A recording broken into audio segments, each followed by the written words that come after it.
இந்த வீடியோ கொஞ்சம் கடைசி வரைக்கும் பாருங்களேன். ஒரு பெரிய வறட்சிக்கு பிறகு நிறைய எலிகள் பசியால் தவிக்க ஆரம்பிக்கிறாங்க. ஆனால் ஒரு வயதான எலி மட்டும் நிறைய நெல் சேமித்து வச்சிருந்தது. அதனால் தினமும் தன்னோட உணவை மற்ற எலிகள் கூட பகிர்ந்து கொடுத்தது.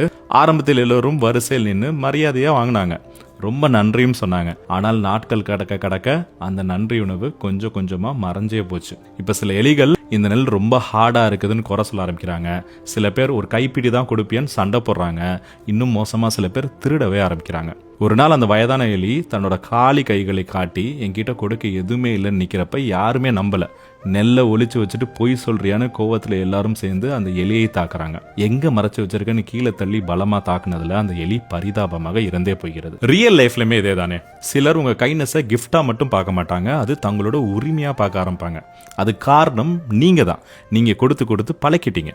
நீங்க எவ்வளவு கொடுக்குறீங்களோ அவ்வளவு எக்ஸ்பெக்டேஷன்ஸ் அதிகமா வளர்ந்துகிட்டே போகும். இதை சைக்காலஜில என்டர்டெயின்மெண்ட் எஃபெக்ட்னு சொல்லுவாங்க. அதனால ஒருத்தவங்களோட இன்டென்ஷன் புரியாம உங்க நேரம், அன்பு, உதவி எல்லாத்தையும் வாரி வழங்கிட்டே இருக்காதீங்க. ஏன்னா ஒரு நாள் உங்ககிட்ட கொடுக்க எதுவுமே இல்லைன்னா உங்களை வில்லன் ஆக்கிட்டு வேற யாரும் யூஸ் பண்ணலான்னு தேட ஆரம்பிச்சிருவாங்க. இந்த வீடியோ உங்க கூட கனெக்ட் ஆச்சுன்னா என்ன ஃபாலோ பண்ணிட்டு ஐ வில் வின் கமெண்ட் பண்ணுங்க. உங்க ஃப்ரெண்ட்ஸ் அண்ட் ஃபேமிலி கூட நிறைய ஷேர் பண்ணுங்க.